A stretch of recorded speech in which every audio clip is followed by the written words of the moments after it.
Ako po si Miss Winnie at ito ang ating kwento. Magandang araw. Tawagin niyo na lamang po ako sa pangalang Jonah, 43 anyos. Ang kwentong ibabahagi ko po ay nangyari noong ako'y 24 anyos pa lamang, taong 2006. Kapapasok ko pa lang po noon sa trabaho. Sinuwerte po ako matanggap sa isang BPO company dito lang din sa syudad. Pang-umagang schedule ng trabaho ko. Patay na ang aking tatay pero may nanay naman ako na kasalukuyang nasa probinsya. Nag-iisang anak lamang po ako, kaya todo kayod po ako para makapagbigay ng tulong pinansyal sa nanay ko sa amin. Hindi naman po kasi kami mayaman, simple lang ang buhay namin at nakakakain kami ng 3 beses isang araw. Yun nga lang, iba po talaga kapag may inaasahan tayong sweldo para sa mga biglang gastusin. Ayoko namang maulit yung nangyari noon na kung kailan nagkasakit si tatay at kailangan dalhin sa ospital tsaka naman kami said na said at walang madukot sa bulsa. Bali nangungupahan po ako dito kina Aling Tinay. Mura lang ang buwanang bayad at hindi naman po mabigat sa bulsa. Masayang kausap at palabiro po ang apo niyang si Gary na simula pa lang ay panay na ang pagpapapansin sa akin. Ate, ang ganda mo. Sana kasing edad na lang tayo nang maligawan kita, no? Naku, tigil-tigilan mo ako dyan sa mga hirit mo Gary.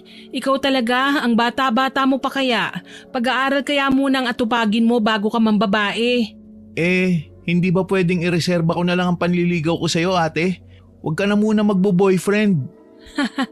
Tigilan mo nga ako. Mamaya ipakasal kita sa tindera ng siopaw dun sa kanto Ate, ikaw lang kasi ang crush ko. Saka hindi ako mamamansin ng iba. Pangako. Naku, ewan ko sa'yo. Ang kulit mo Tigilan mo ko. Tatawa-tawa lang na nag-peace sign sa akin si Gary. Sa ilang buwan ko ng pananatili dito sa bahay nila ay nakasanayan ko na ang mga hirit niya. Alam ko naman na binibiro lang niya ako dahil alam kong wala pa siyang balak na magka-girlfriend. Masipag na binata si Gary. Katuwang siya ng lola niya sa tindahan nila at karinderya na nasa silong lang din ang paupahan nila at scholar din siya sa isang universidad na hindi ko na lang papangalanan. Ang totoo po niyan, mas imbierna ako sa kapitbahay naming si Martin. Gwapo nga siya at artistahin, kaso lang hindi ko po gusto ang ugali niya, lalo na kapag sapilitan siyang dumadalaw sa akin. Bali manliligaw ko po ang lalaki at hinahayaan naman siya ni na Aling Tinay na dumalaw sa akin basta ba sumunod lang siya sa tamang oras ng pagdalaw at pag-uwi, kagaya ngayon. Jonah, iha, nasa labas si Martin! Ganun po ba, Aling Tinay? Hindi ho ba pwedeng sa susunod ko na lang siya kausapin? Ay iha, alam mo namang naliligo sa kakulitan niyang si Martin. Hindi yan uuwi hanggat hindi mo kinakausap. Ako nga, suko na sa kakulitan ng lalaking yan Sa bagay, baka po kapag nakita ni Gary si Martin, siya naman ang umaway dun. May punto ka dyan, iha. Kaya sige na, kausapin mo na siya. Mas mainam yung magpakita ka na lang kahit sandali, tapos gumawa ka na lang ng dahilan para hindi ka na niya guluhin pa. Sige po, Aling Tinay. Lumabas na nga ako ng kwarto pagkatapos kong kausapin si Aling Tinay. Natanaw ko kagad si Martin sa sala, prenting nakaupo sa sofa, naka-shorts at sando at amoy sigarilyo pa. Itsura pa lang mapaghahalata ang wala siyang galang. Okay na sana sa akin kahit wala siyang pinag-aralan pero sa pinapakita niyang barumbadong itsura, ako na mismo ang sumusuko at naiinis. Gigil ko siyang pinamaywangan na ikinalingon sa akin ng lalaki. Jonah, ikaw pala. Oo, ako nga. Ano bang kailangan mo? Heto, dinadalaw ka. Kumusta ka na? Buhay pa naman, salamat sa Diyos. Makapagsalita ka, para ka namang mamamatay na. Huwag ka namang ganyan. Mamahalin pa kita Mahalin mong mukha mo. Alam mo Martin, ito seryosong tanong to Magsabi ka nga ng totoo. Ilang beses na ba kitang binasted? 8 beses na. Kita mo yun? Hindi ko nakakalimutan, hindi ba? Gago ka nga. So babaste din kita ulit ngayon Ika-9 na beses na. At utang na loob, wag mo na akong babalikan pa. Busy ako Sinabi ko naman sa'yo na wala akong panahong makipagligawan, hindi ba? Bakit ba ang tigas ng ulo mo? Alam mo kasi, Jonah, naniniwala ako sa pangmatagalang pagtsatsaga Kung umabot man ng 20 beses mo akong mabasted, ayos lang. Ang mahalaga, Hinding-hindi ako susuko. Ipinaikot ko ang aking mata sabay sinamaan siya ng tingin. Kahit kailan wala akong aasahang matinong usapan kapag si Martin ang bisita ko. Ano bang mahihita ko sa kanya? Alam naman ng mga tao dito sa barangay namin na lulong siya sa pinagbabawal na gamot. Nitong huli lang, nakulong siya sa salang pagnanakaw. Tapos may nasaksak pa siyang tao sa kabilang kanto. Malakas ang loob niyang gumawa ng katarantaduhan dahil nga pulis ang tatay niya, na hindi ko naman pinapaboran dahil kinukonsinti ng tatay niya ang mali niyang gawain. Sa totoo lang, hindi naman ako talaga mapili sa lalaki. Ayoko lang sana ng adik at walang iniisip na future. Hindi kita mahal, Martin. Naiintindihan mo ba ako? Tsaka pwede lang, ito nang huli mong panliligaw sa akin. Abala kasi ako palagi eh. Ang sungit mo naman sa akin, Jonah. Sino bang pinagmamalaki mo? Ako? Bakit may angal ka, Martin? Gary? Ikaw? Jonah, ano to? Pinatulan mo ang bubwit na to, kapalit ko? Ate, sumakay ka na lang sa trip ko para tigilan ka na ng mokong na yan. Oo, bakit? Masama bang magkagusto sa mas bata sa akin? Oo, bakit siya? Nandito naman ako Langya naman marunong bang umalik yan? Balita ko hindi pa tuloy ang batang yan Tumahimik ka nga, Martin. Sumusobra ka na. Ayaw nga niya sa'yo, hindi ba? Bakit ba ang kulit mo? Pwede ba umalis ka na? Huwag mo nang guguloyin ang girlfriend ko. Bigla akong naasiwa ng akbayan ako ni Gary. Kagaya ni Martin, may itsura naman si Gary. Kaso lang hindi naman ako ganun kadesperada para patulan ng lalaking para ko ng nakababatang kapatid, Miss Winnie. Gayunpaman, nagpapasalamat ako na ginawa ni Gary ang bagay na yon, na nagpanggap siyang kasintahan ko. Para kasing natalo sa sugal si Martin sa itsura niya. Masahol pa sa minalas ng ilang beses. Napahinga ako ng maluwag nang magpaalam nang umalis si Martin. Natawa naman si Gary at nilayuan na ako sabay sa lampak ng upo sa sofa. Dahil hindi pa ako nakakapag-move on sa ginawa niya kanina, tatawa-tawa ko siyang binatukan. Loko ka! Aray te, ba't mo ako binatukan? Bakit mo ginawa yun? Alam mo namang basagulero yang si Martin. Paano kapag inabangan ka niya sa labas? Sa tingin mo te, uubra siya sa akin? Alam mo naman na taekwondo student ako. Saka hindi siya makakalapit sa akin dahil ubod ng yabang ang lalaking yun Kahit na, alam ko naman kung anong kakayahan mo Pero huwag kang makampante sa gagong yun. Hindi nga ako nagtitiwala sa mga ngisi niya Palaging may laman, parang may masamang binabalak. Napakamot ng ulo niya si Gary. Tila ba ngayon lang niya napagtanto ang aking sinabi. Pero sa halip na matakot, nagkibit balikat lang siya. Alam ko naman na hindi pa rin masasaway talaga si Gary dahil kahit pagsabihan ko pa siya, gagawin niya pa rin ang gusto niya. Hayaan mo na yun te. Di bale, magpasalamat na lang tayo na naitaboy mo na siya sa buhay mo.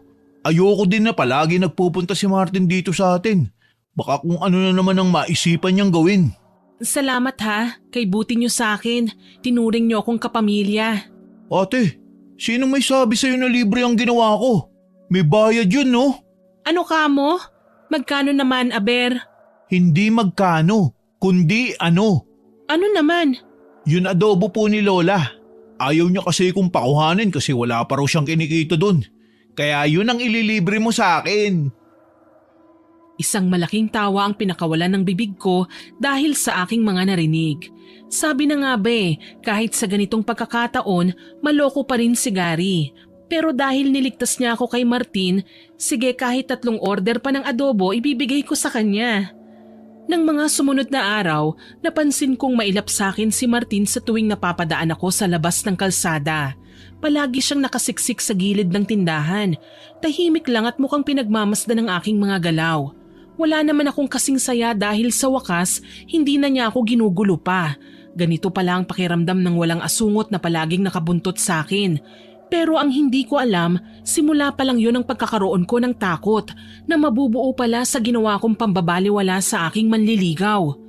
Nagtutupi ako ng mga sinampay ko ng hapong yun nang mapakunot ako ng aking noo. Kulang ang aking mga nilabhan. 3 sa aking mga panloob ay nawawala at napansin yun ni Aling Tinay. Jonah, iha, anong problema? Aling Tinay, nawawala po kasi ang mga panloob ko Ano? Baka napasok tayo ng magnanakaw. Hindi ko po alam kasi kaninang umaga kumpleto pa naman po ito eh.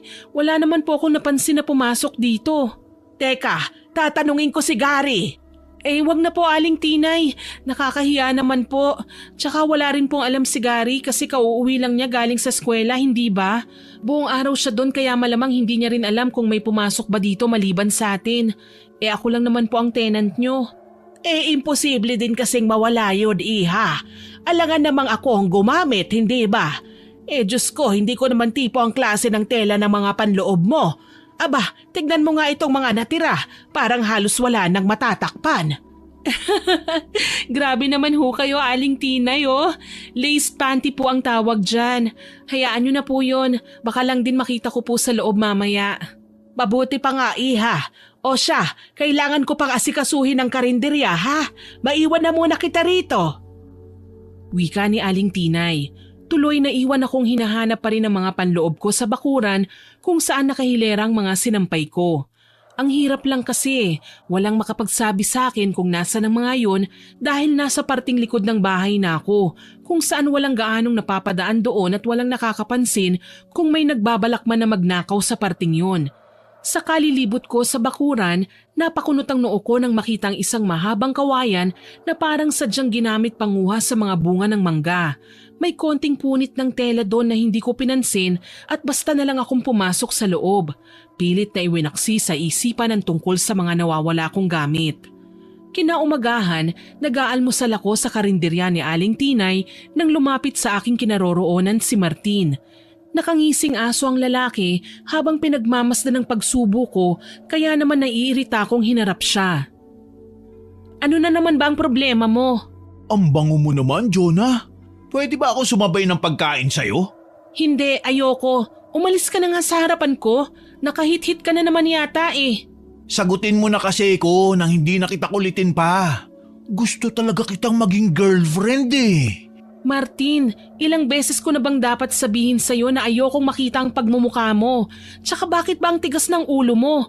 Binasted na kita. Hanggang ngayon ba kukulitin mo pa rin ako? Paano ba yan? Hindi kita magawang layuan eh. Lalo na't nasamyo ko na ang bango mo. Mahihirapan na akong lubayan ka. Walang iya ka. Ikaw ang nagnakaw ng mga panloob ko, no? Ang galing mo. Nahulaan mo kagad kung sino ang nanguha nun. Sa bagay, malalaman mo rin naman sa katagalan.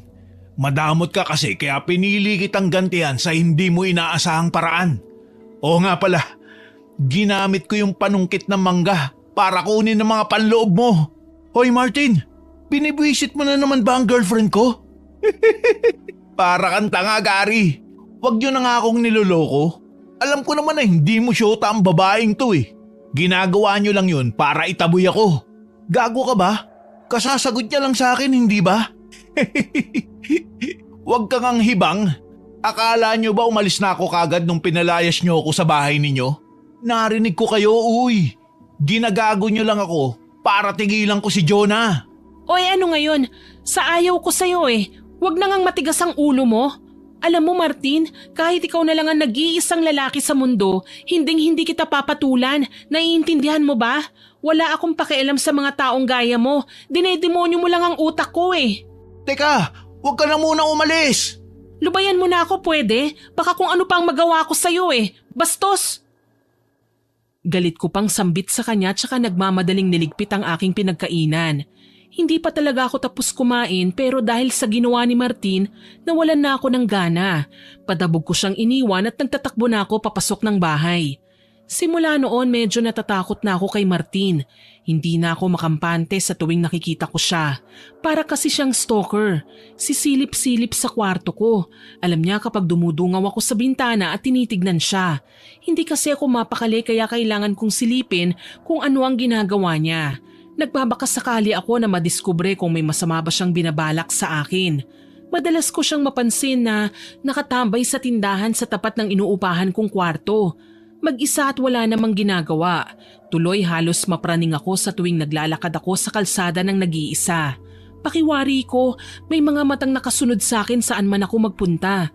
Madalas akong balisa na napapansin naman ni Gary sa tuwing nakakauwi ako ng ligtas sa bahay. Ate, ayos ka lang ba? Oo naman, Gary. Bakit mo na itanong? Yung mukha mo kasi, parang nakakita ng multo. Naku, wag mo kong alalahanin. Hindi lang ako mapakali kasi parang may sumusunod sa akin kanina eh. Nagmadali na nga lang ako maglakad para makarating kagad dito sa bahay eh. Mag-iingat ka talaga ate. Alam mo bang may pag-aalaga-lang rapist dito sa lugar natin? May ilan na nga siyang nabibiktima eh. Ang masaklap pa, pinapatay niya mga ito. Gago ka talaga. Tinatakot mo ba ako? Hindi no, pinaalalahanan lang kita. Ayoko mapahama ka ate. Naku, kung alam mo lang, kalunos-lunos ang sinapit ng huling biktima sa kamay ng killer rapist niya. Pagkatapos magpakasasa ng kriminal sa katawan ng biktima, dinurog pa niya ang ulo nito gamit lang ang bato.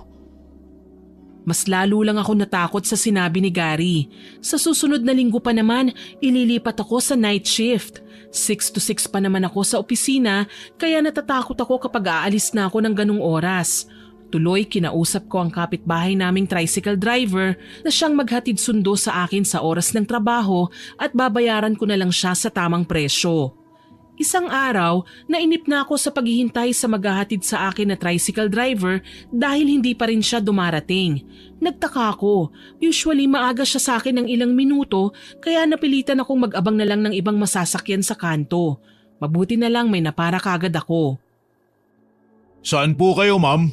Sa highway lang po, Manong. Solo na lang po ako ha, yung walang kasabay. Malilate na po kasi ko eh. Walang problema. Umusad na rin ang tricycle matapos ang pakikipagnegosasyon ko sa driver. Naging abala na ako sa cellphone ko kaya nagulat ako nang sa muli kong paglingon sa kalsada, nasa talahiban kami. Gulat na napatingin ako sa nagmamaneho. Manong, bakit dito po tayo dumaan? Lilibot pa po tayo ha? Iniiwas ko lang kayo sa traffic ma'am. Alam ko pong rush hour ngayon, pero sa tagal ko na pong dumadaan dun sa may highway, wala naman pong malalang traffic eh. Babara lang saglit ang mga sasakyan sa kalsada pero luluwag din kagad. Balik na po tayo ron. Babayaran ko naman po tong tricycle kahit solo lang ako eh. Kaya kahit hindi na po kayo lumibot, sakto naman po ang bayad ko sa napag-usapan natin. Wag na. Hindi na rin naman kita iuwi sa inuupahan mong bahay eh. Ha? Martin? Jonah, na-miss mo ba ako? Gulat na napabaling ako ng tingin sa driver nang marinig ko ang pamilyar niyang boses. Nanlamig ako at nanginig sa takot. Si Martin. Nang makilala ko ang lalaki, wala sa wisyong denial ko ang numero ni Gary na kaagad namang sinagot ng binata sa kabilang linya. Hindi ko kinausap si Gary, bagkus pinarinig ko sa kanya ang usapan namin ni Martin sa pagbabakasakaling tatawag ang binatilyo ng pulis at matulungan niya ako sa kinasasadlakan ko ngayon. Hello ate, napatawag ka. May nakalimutan ka ba sa bahay? Pauwi pa lang kasi ako eh. Hello? Ate, nariyan ka ba? Hayop ka talaga, Martin! Saan mo ba ako dadalhin? Huwag ka nang umangal, Jonah. Dadalhin kita saglit sa langit. Pagkatapos naman ito, ikaw na mismo maghahabol sa akin eh. Napakahayop mo talaga no? Nagawa mo pang magnakaw ng tricycle? Sinong kawawang driver na naman ang biniktima mo? Kasalanan mo to eh. Masyado kang maarte. Ikaw na nga nililigawan. Ayaw mo pa. Ano bang pakialam mo kung ayaw ko? Hindi naman talaga kita gusto eh. Tsaka ano, dito mo sa talahiban gagawin ng masama mong binabalak? Hayop ka? Pagkasabi ko noon ay naramdaman ko ng pinatay ni Gary ang cellphone. Malamang nagkukumahog na ngayon ang lalaki sa paghingi ng tulong. Kailangan ko lang libangin sa pakikipag-usap si Martin nang sa gayon mas tumagal pa ang paggawa niya ng masama sa akin. Nakahinto na ng mga sandaling yon ang tricycle sa talahiban. Kabisado ni Gary ang lugar na yon kaya mabilis niyang maituturo sa pulis kung nasan ako. Tanging dasal ko lang, sana naman bilisan nila. Hindi pa nakakababa sa may manibela si Martin kaya sinamantala ko ang pagkakataon. Agaran akong bumaba ng tricycle at walang habas akong tumakbo. Nanlalaki ang mga mata ni Martin na hinahabol ako. Sa nakakasindak niyang boses, sinambit pa niya ang pangalan ko. Jonah! Akala mo ba matatakasan mo ko? Planado ko na ang gagawin ko to. Sa lugar na ito na kita ililibing. Pero syempre, pagkatapos ko nang gawin sa iyo ang bagay na matagal ko nang gustong gawin. Hayop ka! Manyakis! Bastos! Kahit tawagin mo pa akong demonyo, Jonah, ayos lang. Ang mahalaga, mailalabas ko sa iyo ang init ng katawan ko. Mamamatay muna ako bago mo magawa yun! Huwag ka na kasing manlaban. Hindi ka na rin naman makakatakas sa akin eh. Walang iya ka talaga, kaya ayaw kitang sagutin kasi hayop ka eh! Tama ka. Nagiging hayop ako sa mga taong mapili at mapagmataas na kagaya mo. Ano bang pakialam mo kung mamimili ako ng magiging jowa ko? Eh ako din naman ang mahihirapan kapag nakipagsyota ako sa mga irresponsabling gagong kagaya mo. Mas lalong nanlisik ang mga mata ni Martin nang marinig ang mga sinabi ko. Nagulat pa nga ako kasi dapat malayo na ako sa kanya, kaso lang naabutan niya ako. Gayon na lang ang pagsisigaw ko nang hablutin niya ang buhok ko matapos niya akong abutan. Dala ng matinding sakit, napasunod ako sa kanya tsaka hinawakan ko rin ang buhok ko. Pinipigilan ko siyang hilahin yun. Bitiwan mo ang buhok ko! Hayop ka! Huwag ka nang manlaban. Wala na din naman makakatulong sa'yo dito eh. Saglit lang tayo. Gusto kong personal na mahawakan ang balat mo. Sawa na ako sa panloob mo lang ang nadidiligan ko eh. Manyakis! Sana mapunta ka sa impyerno! Walang iya ka! Dali na, huwag ka nang magmatigas. Ano, gusto mo pa yatang isaksak ko to sa'yo eh. May kutsilyo ka? Ano ba sa tingin mo? Gagawa ako ng krimen na hindi ako handa? Bitiwan mo ko! Magpakamatay ka kung gusto mo! Huwag mo akong idadamay! Aray! Bakit mo ako sinipa? Nanlilisik ang mga mata na tinapunan ko siya ng tingin. Marahas ko namang sinipa ang hinaharap niya kaya sigurado kong durog na yun ngayon. Umatras ako habang iika-ika naman siyang humakbang. Wala na akong pakialam kung hindi man ako makapasok ngayon. Ang mahalaga, makalayo ako sa hayop na ito. Unti-unti akong nakaramdam ng takot nang makitang madilim na. Madalang na lang din ang mga dumaraang tao doon sa ganoong oras. Kung may mga bukas man na establishments, yun ay ang bar at ang convenience store na ilang metro pang layo mula sa kinaroroonan ko. Ang kailangan ko lang, makalayo ako sa talahiban. Mas delikado kasi ko dito. Mabuti na lang, may natatanaw akong bangketa at doon nagtago. Tiniis ko ang amoy ng imbornal at basurang nakakalat doon. Ang mahalaga makaligtas ako. Halos umiyak ako sa pagmamakaawa sa taong grasang naroon sa pakiusap na wag akong ituturo sa kung sino mang humahabol sa akin. Maya-maya pa, dumating si Martin. Nilapitan niya ang taong grasa. Hoy buwang, nasaan ang babaeng kausap mo kanina? Huwag mo na siya itago. Eto, bibigyan kita ng candy. Panginoon, sana naman po wag akong ituro ng taong grasa. Takot na ako. Hindi ko na kayang tumakbo. Piping dasal ko habang nakatingin kina Martin. Palingon-lingon ng taong grasa sa lalaki at sa paligid. Tinanggap niya ang iniabot nitong candy at maya-maya pa itinuro ang kinaroroonan ko. Tila tinakasan ako ng kaluluwa nang malademonyo na namang humalakhak si Martin at nilingon ang kinaroroonan ko. Lihim akong napamura. Hindi talaga maaasahan ang mga taong grasa kahit kailan. Wala akong choice kundi ang lumabas sa aking pinagtataguan at tumakbo. Kaso lang sa pagkakataong ito, naabutan na ako ni Martin. Akala mo yata matatakasan mo ko, ha? Hayop ka talaga, Martin! Pagbabayaran mo ang ginawa mo sa akin! Bitiwan mo ko! Pagbabayaran? Wala pa nga akong ginagawa sa'yo, Jonah. Kumalma ka lang. Titignan natin kung virgin ka pa ba. Walang iya ka! Lapastangan! Isang malakas na sampalang iginawad ko sa kanya na ikinadilim ng kanyang paningin. Sinuntok niya ako sa tiyan na ikinahabol ng aking paghinga. Hindi ako kagad nakapanlaban nang ihiga niya ako sa kalsada at doon na hiniklas ang suot kong blouse. Napasigaw ako ng pati ang suot kong palday na ililis niya. Sa isang iglap, nakikita na ni Martin ang aking kahubdan.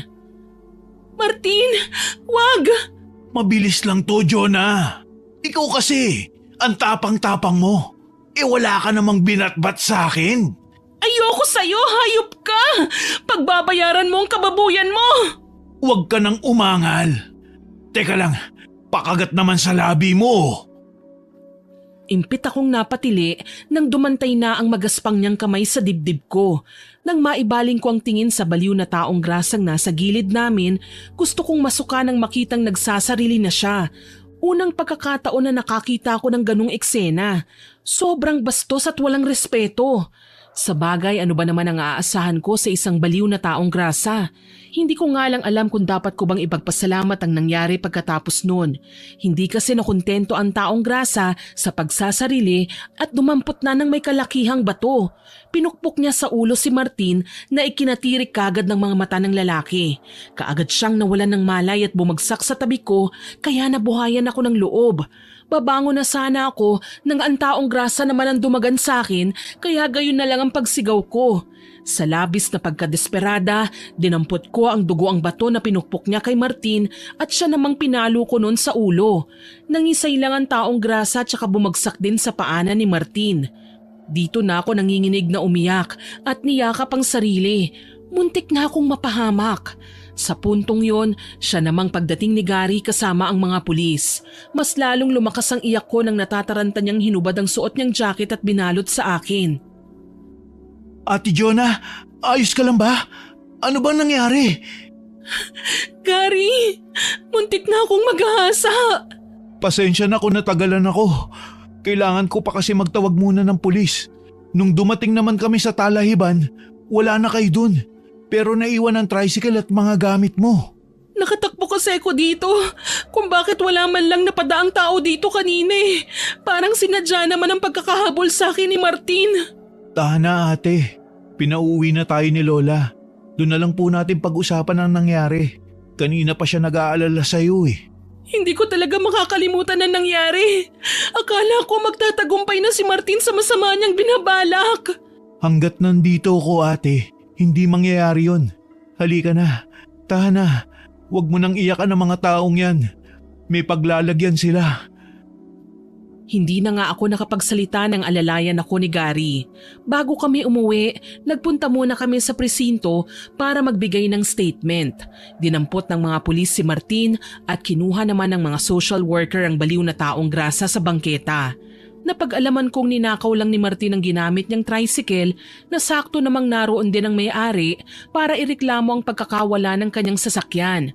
Nakulong si Martin at hindi pa alam ng tatay niyang pulis ang nangyari sa kanya dahil off-duty ang lalaki ng mga sandaling yun. Dasal ko, wag na talagang makalaya pa ang gagong si Martin.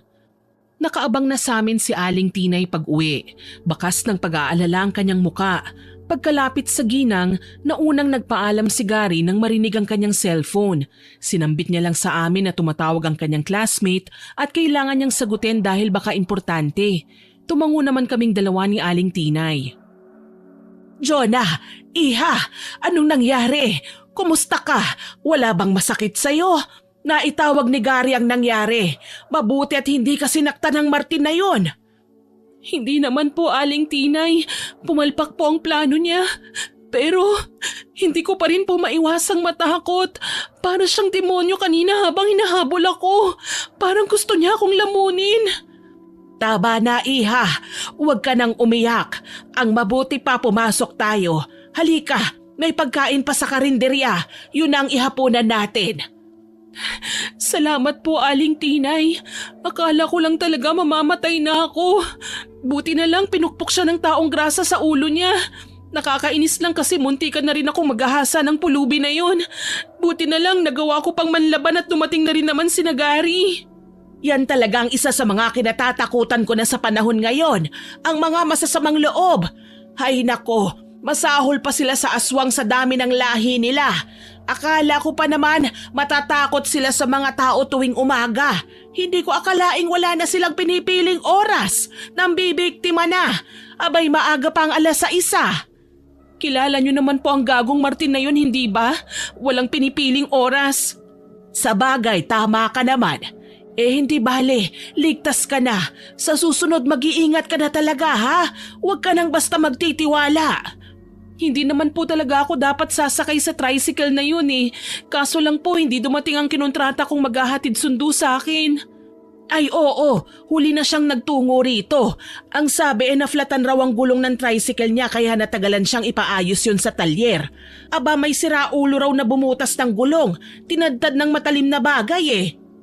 Sigurado po ako, si Martin po ang may gawa nun. Inamin nga niya sa akin na siya raw ang nagnakaw ng mga panloob ko eh. Diyos mio, mahalay din pala talaga ang taong yan. Ipakiusap mo kay Hepe na wag nang pakakawalan ng lalaking yon. Baka siya ang sinasabi ng apo ko na gumagalang rapist dito sa barangay natin. Dahil sa aking mga nalaman, mas lalo akong natakot kay Martin. Kung nagawa niya ang bagay na nagbigay ng kasindak-sindak na karanasan sa akin kanina, malamang kaya din niyang gumawa ng masigit pa ron. Kaya kailangan ko talagang mag-ingat at maging alerto. Mula ng araw na yun, maaga nang dumarating ang sundong maghahatid sa akin sa trabaho. Hindi na pumapalya yung kapitbahay namin dahil binibigyan ko na siya ng pang-maintenance ng kanyang tricycle. Hindi na rin ako ginulupa ni Martin dahil balita ko, hindi na kinunsinti ni Hepe ang pakiusap ng tatay nito na ilabas siya sa presinto. Matibay kasi ang ebidensya ko laban kay Martin, lalo na't nagawa pang i-record ni Gary nang tumawag ako sa kanya ang pakikipag-usap ko kay Martin. Kahit papano naging payapa ang loob ko. Nagagawa ko ng kumilos nang hindi kailangan bantayan ng likod ko. Tsaka lang ako nakapag-focus sa ibang alalahanin. Dito ko naman natuklasan ang mga bagay na hindi ko akalaing tataglayin pala ni Aling Tinay. Nagising ako isang gabi dahil sa alinsangan ng panahon. Day off ko naman kaya pwede pa akong bumalik sa pagtulog. Bumangon ako para maghanap ng karton na gagawin kong pamaypay nang mapansin kong amoy insenso sa labas ng aking kwarto. Sa takot na baka kung ano na yon, lumabas ako. Namataan ko si Aling Tinay na nakaluhod at may hawak na pausok. Mukhang doon nang gagaling ang amoy ng insenso.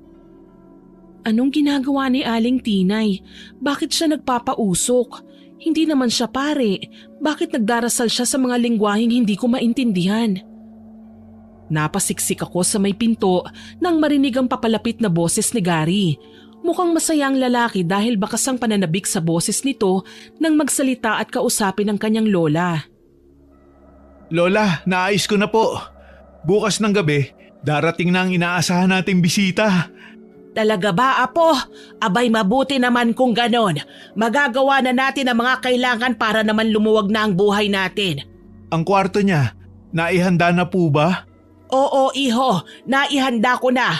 Huwag kang mag-alala at kahit sa umaga hindi siya maaabala. Salamat naman po kung ganun. Mas lalong nangunot ang aking noo sa mga narinig. May paparating na bisita sina Aling Tinay? Sa bagay, may kalakihan naman ang bahay nila at alam kong may 3 bakanting kwarto pa sila bukod sa ginagamit ko at nilang maglola. Pero sino kaya ang inaasahan nila? Kung sino man siya, sana makasundo ko rin at baka kaanak lang siya ni Aling Tinay. Nakakahiya naman kasi na ako na nga ang nangungupahan, ako pa ang pakikisamahan. Hindi ko na rin sila ginambala pa at baka ang pagpapausok na yon ay para lang itaboy ang mga lamok na kung minsan dumadagsa kapag natutulog na kami. Kinaumagahan, binati ko si Gary.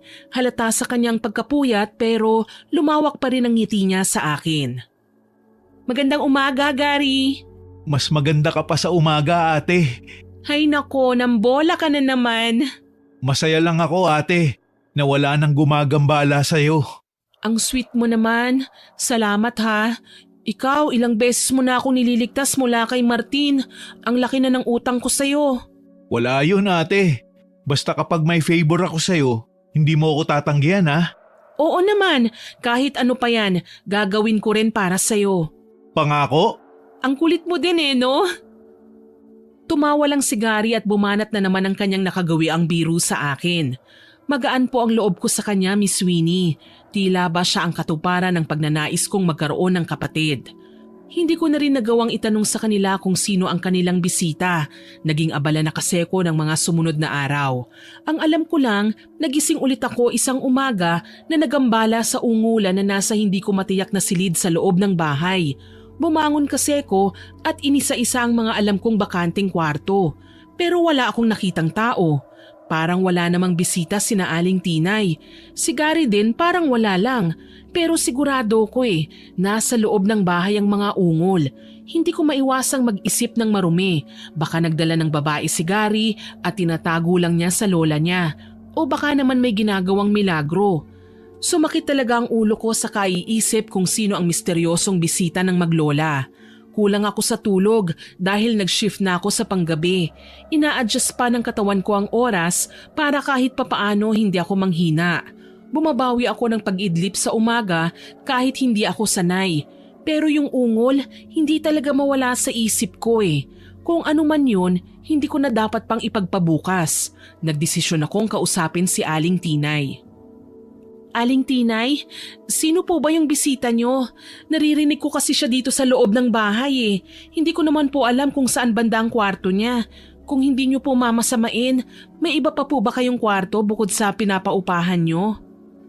Iha, baka naman guni-guni mo lang yon.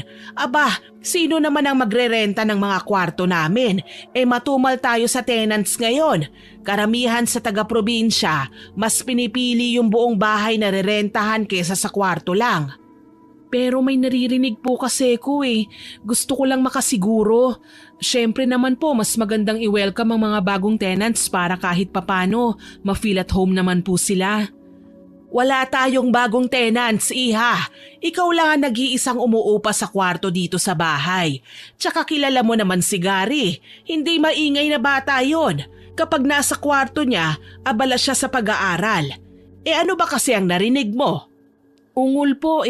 Hindi ko po alam kung tunog yun ng nasasaktan o tunog yun ng may binebembang. Alam nyo na. Pasensya na po kayo sa sinabi ko ha. Hindi lang po kasi ako makatulog. Ganun ba? Nako Iha, pasensya ka na.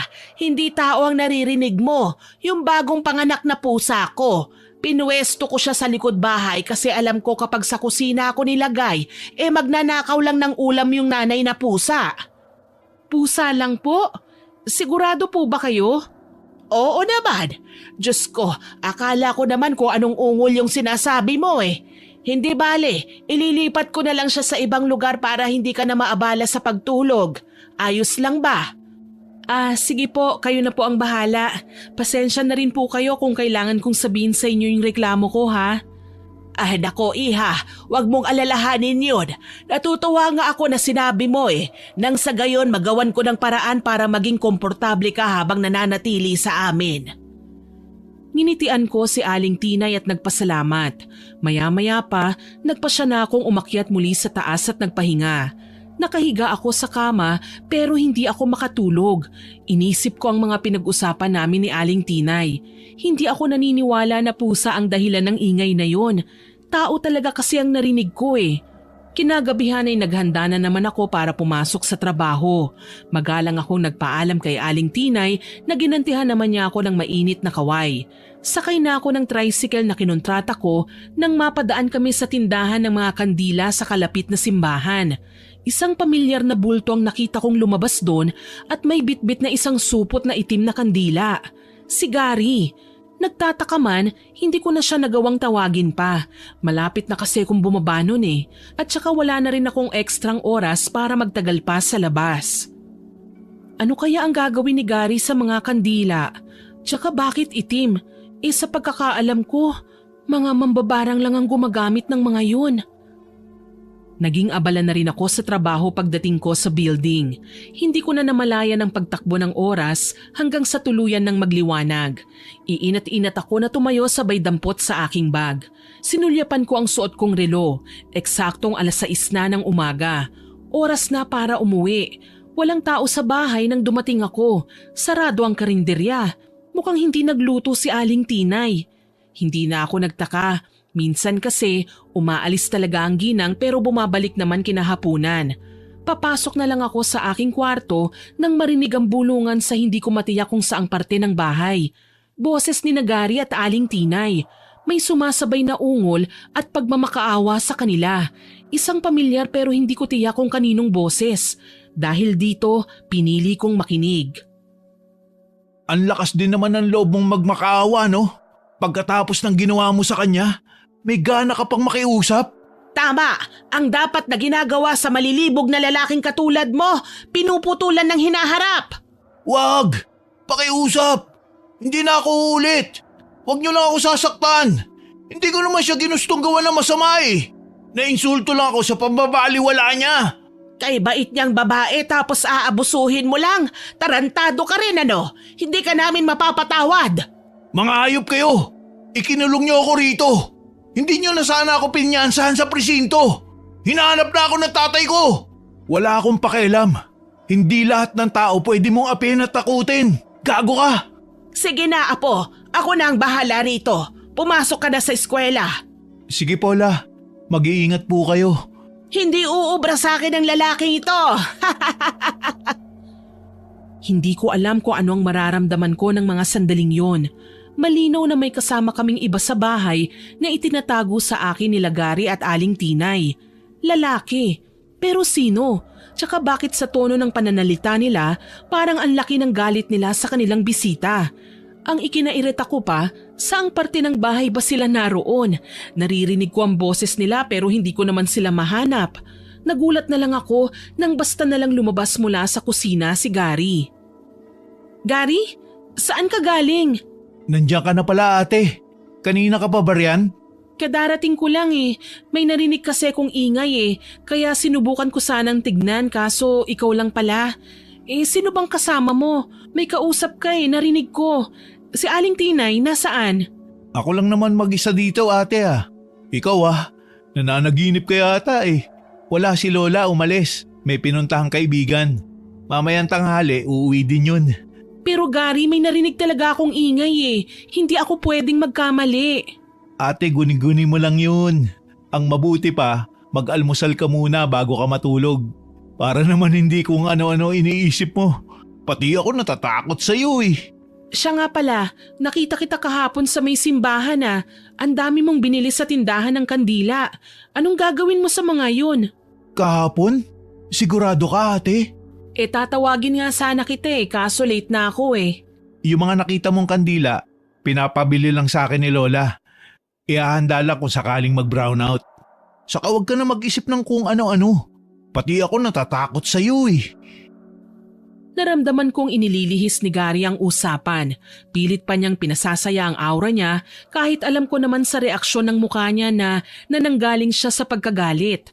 Bigla ding umusbong ang pagdududa ko sa maglola. Lalo na't alam ko naman na nariyan lang si Aling Tinay pero itinatanggi pa siya ni Gary. Bakit? Anong dahilan? Inalala ko ang mga unang araw ko sa bahay nila. Kung kukwentahin ko, mag-aanim na buwan pa lang ako rito. Kailan lang naman nang matanggap ako sa trabaho. Hindi ko na rin masusing pinili ang tirahan ko kasi ang habol ko lang naman talaga ay mabait na landlady at malapit sa pinagtatrabahuhan ko. Ayoko namang matulog sa quarters na paggamit sa amin ng kumpanya dahil balita ko may multo raw na nagpapakita doon. Sa dami ng mga iniisip ko, pinili ko na munang ikampante ang kalooban ko at natulog. Nagising ako bandang tanghali at mabagal na bumangon. Parang mabibiyak ang ulo ko noon sa sakit pero tiniis ko na lang para makakain ng pananghalian. Nararamdaman ko na kasi ang pagkalam ng sikmura ko eh. Nagpunta ako sa baba, diretso sa karinderya at naabutan si Aling Tinay na nagdi-display na ng ilang lutong ulam. Oh, nariyan ka na pala, iha. Halika na, may luto na akong ulam. Pasensya ka na ha, wala ako kanina dito sa bahay. Umalis ako eh. Nagpang-abot ba naman kayo ng apo ko? Opo, Aling Tinay. Sa katunayan, si Gary po ang nagsabi sa akin na wala nga kayo dito sa bahay. Mabuti naman kung ganon. Saan po pala kayo nagpunta? May dinalaw lang akong kaibigan. Alam mo na, kapag matanda na, madalas nang maburyong sa bahay. Sa bagay, tama lang naman po na mamasyal din kayo paminsan-minsan. Sige na, kain na. Hindi na lamang ako nagsalita pa pero hindi ko talaga makakalimutan ang kakaibang mga nangyari sa bahay ng araw na yon. Hindi lang ako makahanap ng tiyempo para mag-imbestiga dahil abala ko sa trabaho. Hanggang sa isang araw, nakasalubong ko ang tatay ni Martin. Sabi niya dahil daw sa akin umalis ang anak niya nang walang paalam. Nang makalaya ang binata sa kulungan, hindi na nagpakita pa si Martin sa kanya. Naguguluhan naman ako sa mga paratang niya. Wala kasi talaga akong kinalaman sa mga nangyari. Matagal na akong walang koneksyon kay Martin. Simula pa nung ikulong siya sa tangkang panggagahasa sa akin. Hindi ko nga alam na nakalaya na palang hayop na yun eh. Dahil doon, napilitan akong magpunta sa presinto at kinausap ang hepe. Ayon sa kanya, may nagpiyansa raw kay Martin at ilang araw nang nakauwi. Nang tanungin ko naman kung sino ang tumulong sa kanya, iling lang ang sinagot ng hepe. Hindi raw niya pwedeng sabihin sa akin. Wala akong nagawa kundi ang umuwi na lamang. Hindi mapakaling kinuwento ko kay Aling Tinay ang mga nadiskubre ko nang makarating ako sa bahay. Aling Tinay, may ibabalita po ako sa inyo. Iha, bakit ka natataranta? Ano bang sasabihin mo? Kumalma ka nga muna. Kinakabahan ako sa iyo eh. Saan ka ba galing at lukot na lukot yung mukha mo? Alam niyo po bang nakalaya na pala si Martin? Hindi ko man lang alam. Talaga ba? Sino naman ang nagsabi sa'yo, Iha? Ang tatay po ni Martin. Tapos, kinumpirma rin ni Hepe na totoo ang natanggap kong balita. Nang magpunta kasi ako sa kulungan, wala na po ang hayop na si Martin doon eh. Ako pang sinisi ng tatay niya. Sabi po ng matanda, kasalanan ko raw kung bakit hindi na umuwi ang anak niya. Bakit naman naging kasalanan mo? Ang anak niya ang gumawa ng katarantaduhan. Kung sana dinisiplina niya ang anak niya, hindi na tayo magkakagulo ng ganito. Bakit? Ikaw bang lumapit sa lalaking yon? Ikaw bang lumandi? Nako, wag mo nang pag-aksayahan ng panahon ng lalaking yon. Wala po kasi akong maisagot sa kanya, Aling Tinay eh. Kung alam ko lang na nakapagpiyansa na pala ang hayop na yon, di sana nagreklamo na ako. Wag mo na kasing pasakitin pa ang ulo mo sa lalaking yon. Karma na ang maniningil sa kanya. Malay natin sa pagkawala niya ngayon, parte na ng parusa dahil sa ginawa niya sa'yo. Lihim na naitaas ko ang aking kilay sa mga sinabi ni Aling Tinay. Parang may laman ang narinig kong pahayag niya. Muli na namang sumagi sa aking isipan ang tungkol sa naririnig kong kung anong ingay sa tuwing matutulog ako sa umaga. Ang mga ungol, ang pagdarasal ni Aling Tinay, mga lingwaheng hindi ko maintindihan kung anong klase. Mga katagang nagpapasakit sa aking ulo sa tuwing pilit kong iniintindi. Nakapagpasya tuloy ako, kailangan ko silang matyagan. Kinabahan kasi ko habang inaalala ang boses ng kung sinong taong kausap nila. Kaboses ni Martin. Medyo paus na nga eh. Nagpaalam muna ako sa kanila na papasok na ako sa aking kwarto. Mauna na po ako sa inyo ha, Aling Tinay. Wala naman po akong pasok bukas eh, para makabawi po ako sa pagtulog. Sige, Iha. At ako naman ay magliligpit na ng mga gamit sa karinderya. Bala ko ring matulog ng maaga eh. Good night ate. Matulog ka na mahimbing ha. Sana mapanaginipan mo ko. Hayan ka na naman. Kung ano na naman ang mga pinagsasasabi mo dyan. Ate baka lang naman makalusot. Crush pa rin kita no? Ay, ewan ko sa'yo. Ang harot mo ang bata-bata mo pa ha. Naku mamaya niyan may mabuntis ka sa school nyo, lagot ka sa lola mo. Loyal ako sa'yo ate. Sabihin mo lang na hinihintay mo ko. Talagang bibilisan ko ang pagbibinata para sa'yo. Ang ganda-ganda ko ba talaga ha? Sobra ate. Kaya nakahanda akong isakripisyo ang lahat para sa'yo. Hindi ako nakapagsalita sa kanyang tinuran. Ang alam ko lang, may nais ipahiwatig sa akin ng binata na hindi ko kagad naiintindihan. Ipinagpatuloy ko na nga lang ang balak kong pagmamatsyag sa kanila. Dahil sa kusina ko naman nakita si Gary na lumabas, ay sa ilalim ng mesa ako nagtago pagkatapos maghapunan. Hindi nila ako makikita kagad dahil mahaba ang mantel na tumatabing sa mesa. Bandang 8:00 ng gabi nang makita kong pumasok ang maglola sa kusina. Diretso sa dingding na ngayon ko lang nalamang pintuan pala, papunta sa isang nakatagong silid. Tama nga ang hinala ko, may tinatago sa akin sina Aling Tinay at Gary. Ano na, Gary, apo? Nakita mo na bang pumasok si Jonah sa kwarto niya? Nagpaalam sa akin kanina yon na mauuna ng matulog eh. Sigurado po akong pumasok na si Jonah, Lola. Kung ganon, halika na nang makausap naman natin muli si Martin. Nananabik na akong makita ang ating laruan, iho. Opo, Lola. Papasok na po tayo.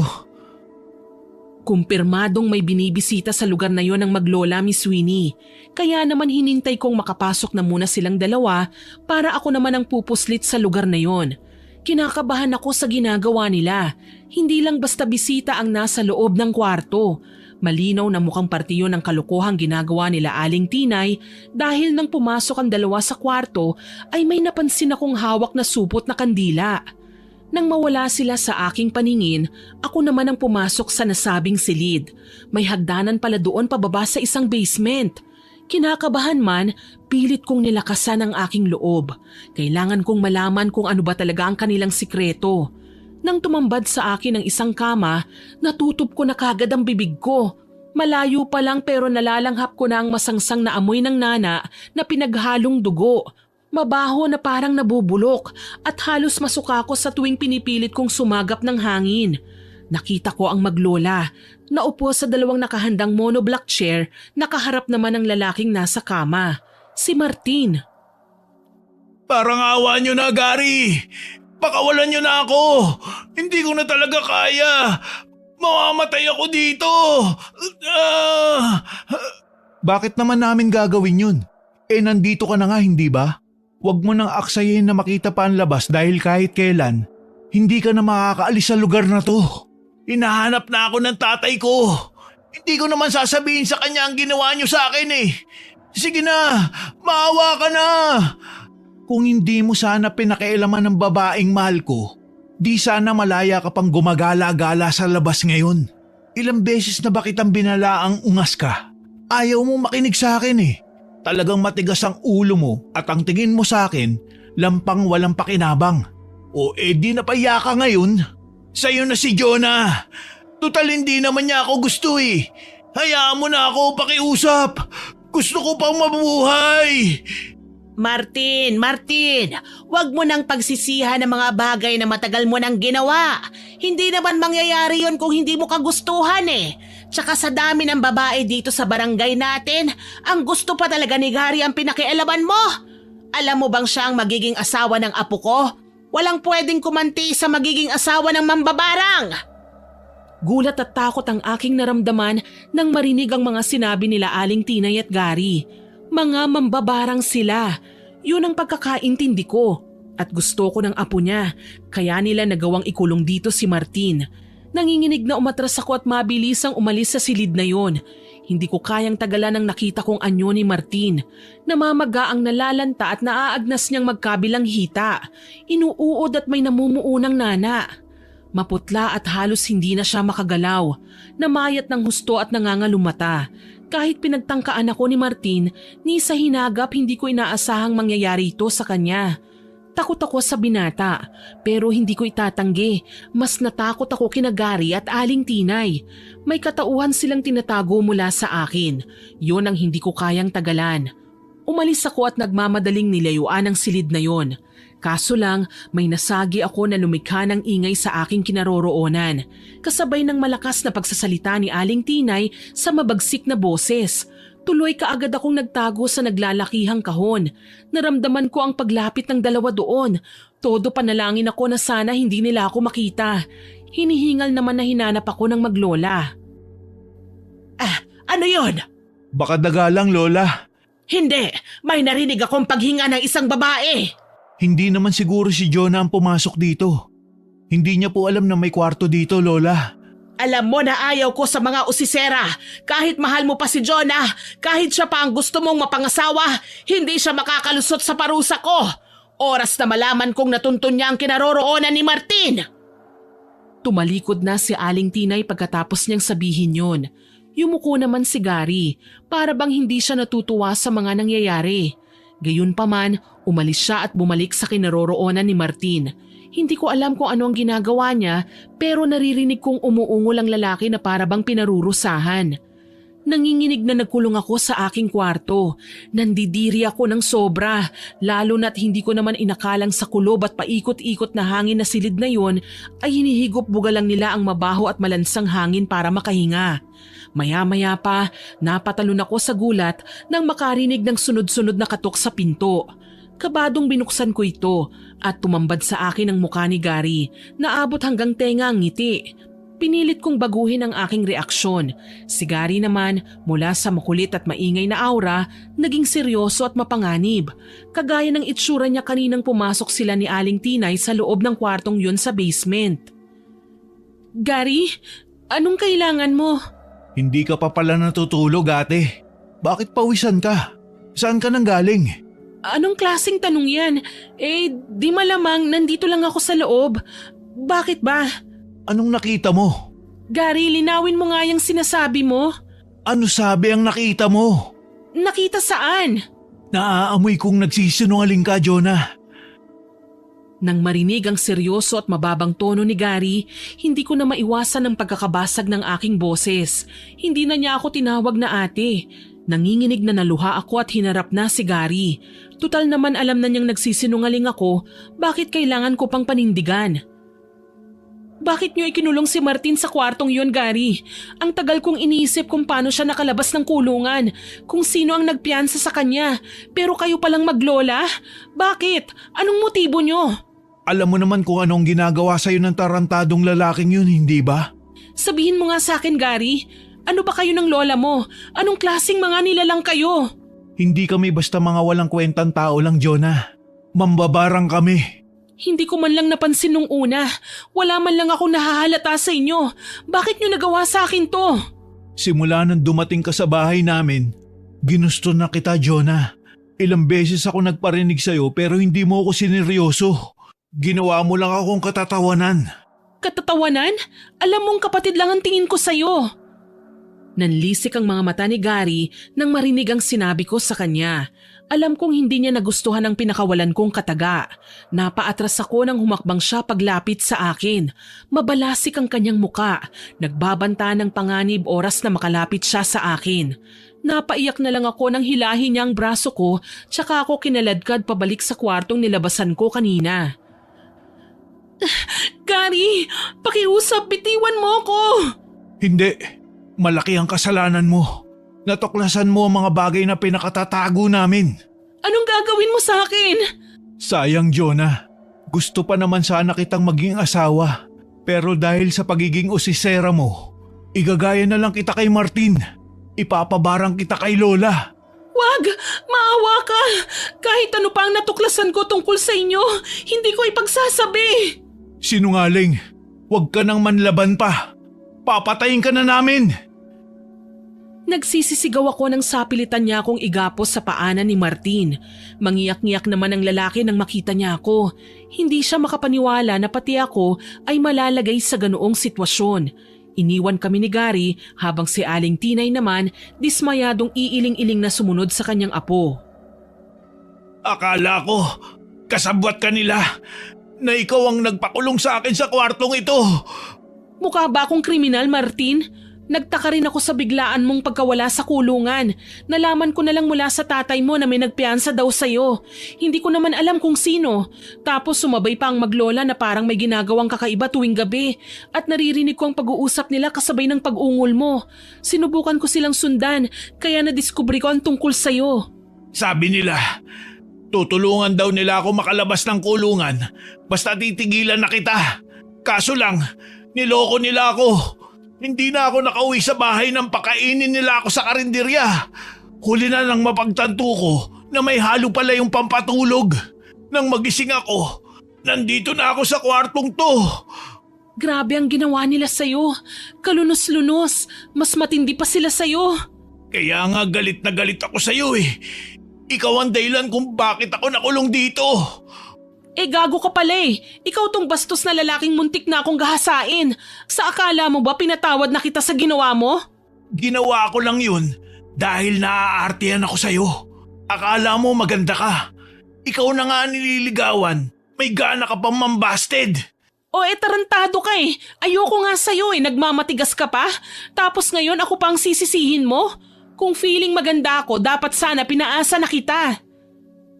Napayuko ako nang makitang nahihirapan ang kanyang paggalaw. Hindi ko maiwasang ngumiwi nang makita ang kanyang kalunos-lunos na kalagayan. Hindi ako pwedeng magtagal dito. Isa pa, walang karapatan ng maglola na iganti ako kay Martin. Sa akin may kasalanan ng lalaking ito.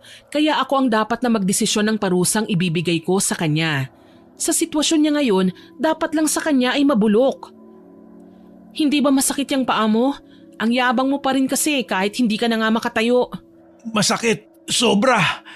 Kaya nga itong tatandaan mo, Jonah. Oras na makawala ako dito, uunahin kita.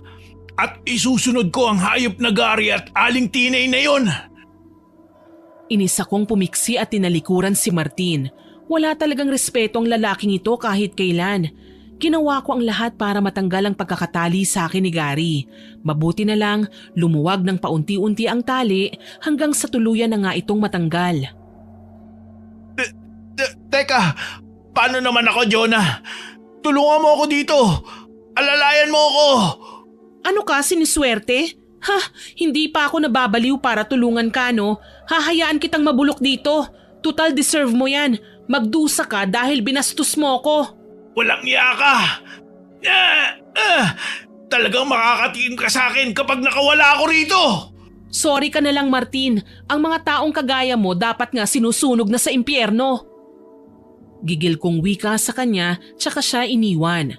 Dahil nga ayaw kong mabuking niya ang ginawa ko, kumuha ko ng kapirasong tela mula sa mga nakatambay na gamit at ibinusal sa bibig niya. Kahit papaano kampante akong kikilos nang hindi nila naririnig dahil hindi na makakagawa pa ng ingay si Martin. Nagmamadali akong umakyat sa hagdan, palabas ng kwarto. Wala sa kusina ang maglola, kaya naghanap ako ng pamalo na pwede kong gamitin laban sa kanila. Oo, at ginapos nila ako sa basement, pero hindi naman ako kriminal para gantihan sila sa madugong paraan. Naulinigan ko ang boses nila sa sala na tila nagdarasal at umuusal na naman ng mga banyagang lengguwahe. Lola, patawarin na po natin si Jonah. Alam ko naman na hindi siya masamang tao eh. Huwag na natin siyang igaya kay Martin. Pakiusap. Iho, naaawa din naman ako sa kanya eh.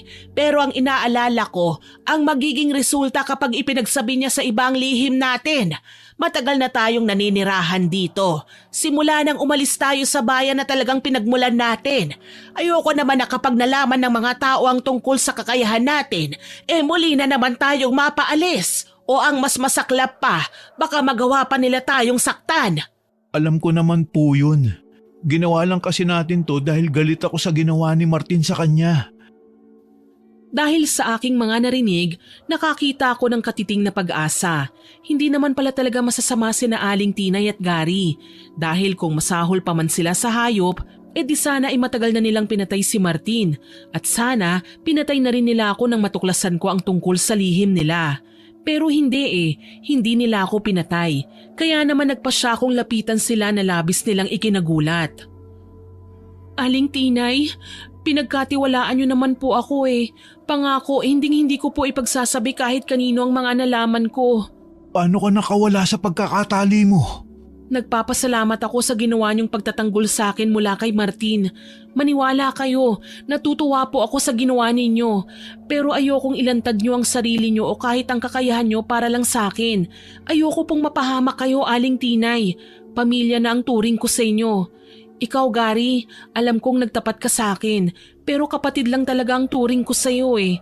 Tsaka hindi ko pa talaga pinangarap na magka-boyfriend. Marami pa akong obligasyon kay nanay na kailangan kong harapin. Umiyak ako pagkatapos kong sabihin ang lahat ng yon. Ito na lang kasi ang magagawa ko para ipaintindi sa kanila na wala sa pakikipagrelasyon ang gusto ko sa buhay. Kailangan ko pang tulungan ng nanay ko. Kailangan ko pang iangat man lang kahit konti ang estado ng pamilya ko. Ito ang dahilan kung bakit kailangan kong iwan ang probinsya para makipagsapalaran sa syudad. Sa mga sinabi kong yon, tila namulat sa katotohanan sina Aling Tinay. Lumambot ang ekspresyon ng kanilang mga muka at nabalot ng awa. Maging si Gary na numbalik sa nakasanayan ko ng reaksyon niya at nahihiyang yumuko. Jonah, ate, pasensya na sa mga nagawa at nasabi ko ah. Hindi ko namang ginusto na gawin ang mga bagay na yun sa'yo eh. Nabulag lang ako ng matinding galit at pagsiselos. Ako rin, Iha. Gusto kong humingi ng pasensya sa nagawa ko sa'yo.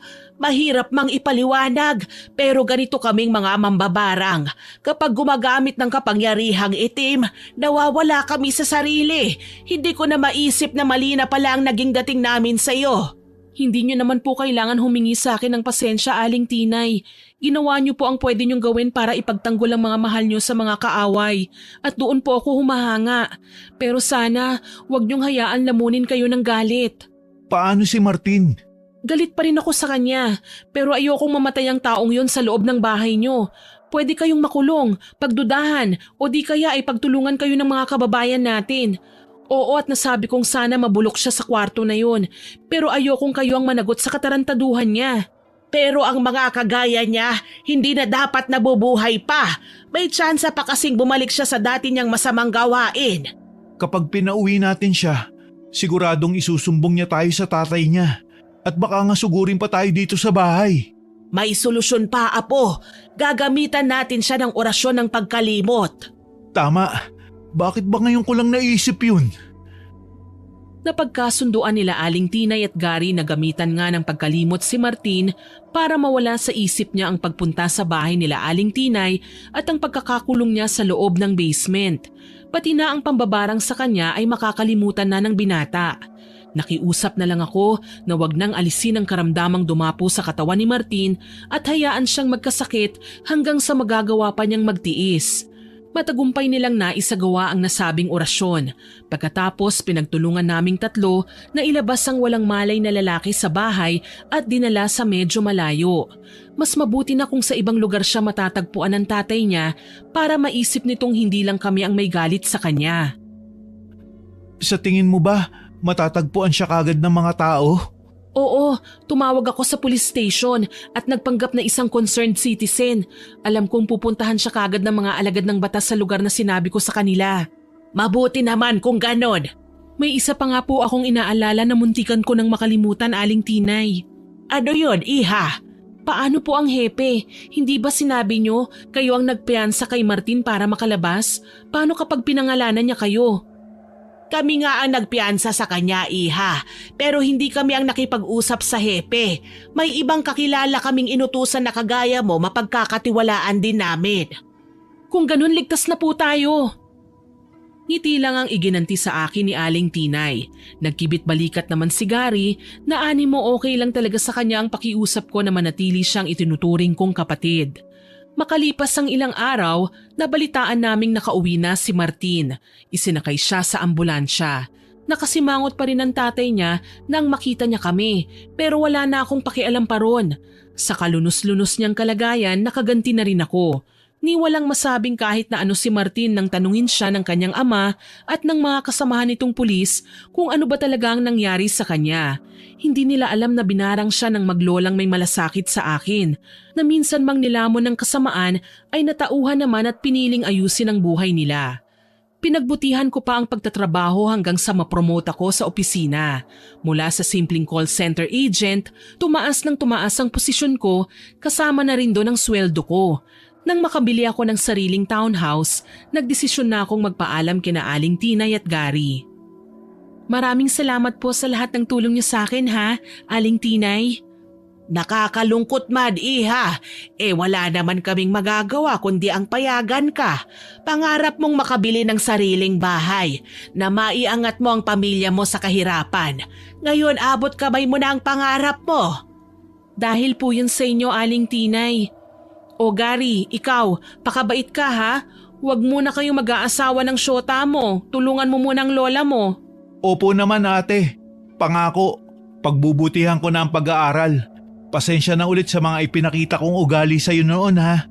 Tinawag pa kitang Jonah dahil sa kagustuhan kong maging nobya ka dati. Wala yon. Ang mga taong may edad na kagaya mo, kailangan pa ng patnubay ng mga magulang.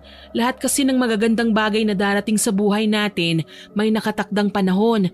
Ang sa akin lang, huwag tayong magpadalos-dalos, maging matalino sa pagdedesisyon. Niyakap ko silang dalawa at mainit na kinawayan. Kasama ko na ang nanay ko ng mga sandaling yon. Lilipat na kami para magsimula ng bagong buhay. Sa ngayon, nagtatrabaho pa rin po ako, Miss Winnie, pero may asawa at mga anak na ako. Balita ko kay Gary na kapag-asawa na rin pero hindi pa sila nagkakaanak.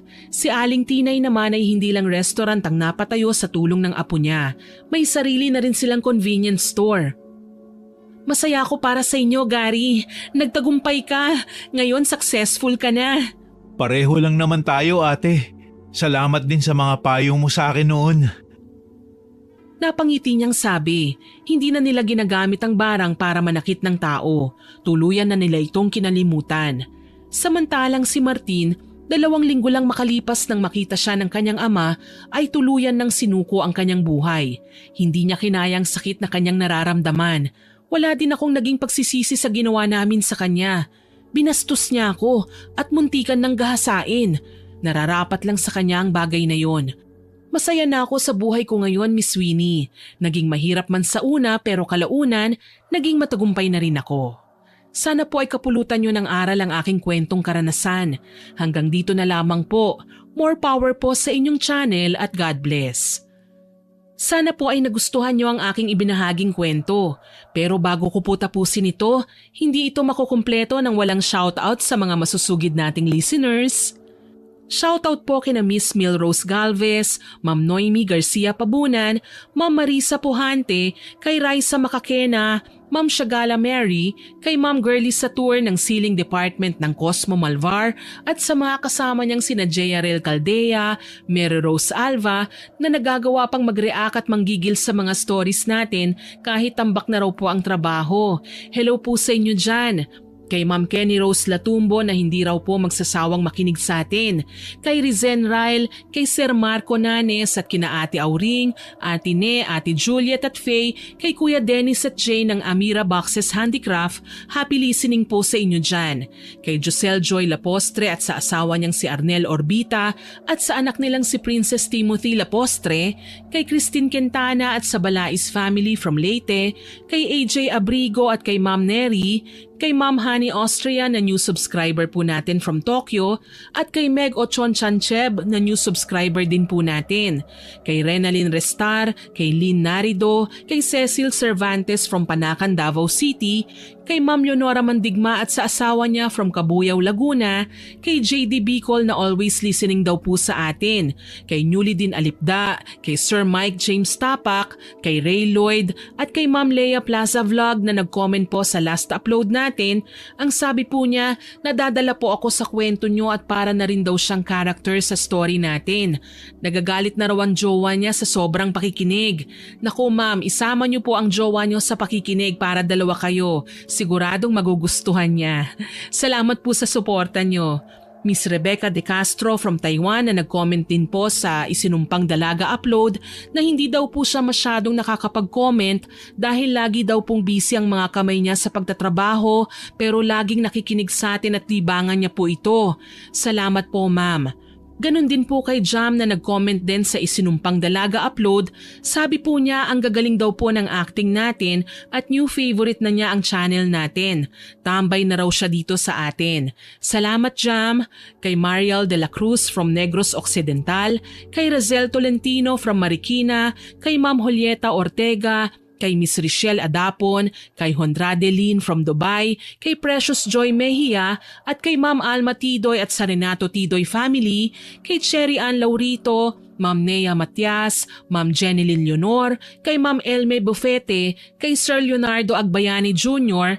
at sa mga regular listeners natin na sina Sir Ramil Fariolin, kay Ma'am Celia Tolentino, kay Hana Maylin Sesgundo, kay Elgin TV Vlog, kay Ma'am Rowena at Rosmel Ausa, kay Ma'am Normski 25, kay Ma'am Chris Alcantara, sa mga mananahi ng Baller Sportswear at kay Kimberly Caballero from Almansa 2, kay Ma'am Angelina Ignacio from California at kay Ma'am Honey Lore. Salamat po sa inyong lahat na nag-comment at nakinig. Nakakataba po ng puso ang mga comments nyo at papuri. Sana po ay abangan po ninyo ulit ang mga susunod ko pang upload. Muli, ako po si Miss Winnie na nagpapasalamat sa inyong pakikinig.